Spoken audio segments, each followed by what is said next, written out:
ഖലീഫ trailer ഞാൻ കണ്ടു. ഒരു മാസ് എന്റർടൈൻമെന്റ് ആക്ഷൻ മൂവി അങ്ങനെ മാത്രമാണ് ഇതിനെ പറയാൻ പറ്റുള്ളൂ. മാമ്പറക്കൽ അമീർ അലി എന്ന് പറയുന്ന പ്രോട്ടോഗോണിസ്റ്റ് ആയിട്ടാണ് പൃഥ്വിരാജ് വരുന്നത്. കള്ളക്കടത്തുകാരെ വിചാരണ കൂടാതെ തടങ്കിൽ വെക്കാൻ പറ്റുന്ന കൊഫൈപോസെ നിയമത്തിന് പിടികൊടുക്കാത്ത മാമ്പറക്കൽ അഹമ്മദ് അലിയുടെ കൊച്ചുമകനാണ് ഇവൻ. അഹമ്മദ് അലിയായിട്ട് മോഹൻലാലാണ് വരുന്നത്. നമ്മൾ തുടക്കം നമുക്ക് 2 കാലഘട്ടങ്ങളെ കാണാൻ പറ്റും. ഒരു 2000ത്തിന്റെ തുടക്കത്തിലുള്ള ഒരു പൃഥ്വിരാജും പിന്നെ ഇപ്പോഴത്തെ ഒരു സ്റ്റൈലിഷ് ലുക്കിലുള്ള ആളും. പല കാരണങ്ങളാൽ ഒരു സ്മഗ്ലറായി പോകുന്ന അമീർ അലീനെയാണ് നമ്മൾ പകുതി സമയത്ത് കാണുന്നത്.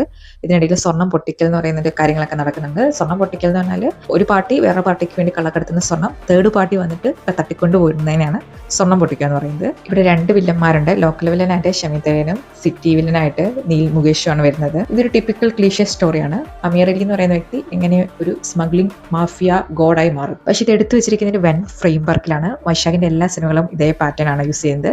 ഇതിന്റെ എഡിറ്റിംഗ് ആണെങ്കിലും കളറിംഗ് ആണെങ്കിലും DOP ആണെങ്കിലും എല്ലാം വളരെ മികച്ചാണ്. എനിക്കൊന്ന് ഈ അടുത്ത കാലത്ത് ഇത്ര സ്റ്റൈലിഷ് ആയിട്ടുള്ള ഒരു മൂവി കണ്ടിട്ടില്ല.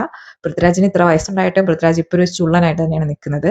ജെക്സ് ബിജോയുടെ മ്യൂസിക്കും ഇതിന് ഹൈലൈറ്റ് ആയിട്ട് വന്നിട്ടുണ്ട്. ട്രെയിലറിന്റെ അവസാനം എത്തുമ്പോഴാണ് നമുക്ക് മനസ്സിലാകുന്നത് പാർട്ട് 1 ആണ്. അപ്പൊ ഇനി ഒരു പാർട്ട് 2 എന്തായാലും ഉണ്ടാവും. ഖലീഫ പാർട്ട് 1 എന്നാണ് ഇത് എഴുതി വെച്ചിരിക്കുന്നത്. August 20-നാണ് release. ഓണം സിനിമകളിൽ ആദ്യം വരുന്നത് ഈ സിനിമയാണ്. അങ്ങനെയോളം പ്രതീക്ഷകളുണ്ട്. ട്രെയിലർ അത്യുഗ്രനായിരുന്നു. എന്തായാലും തിയേറ്ററിൽ പോയി കാണാൻ പറ്റുന്ന നല്ലൊരു മസ്റ്റ് വാച്ച് മൂവി ആയിരിക്കും ഇത്.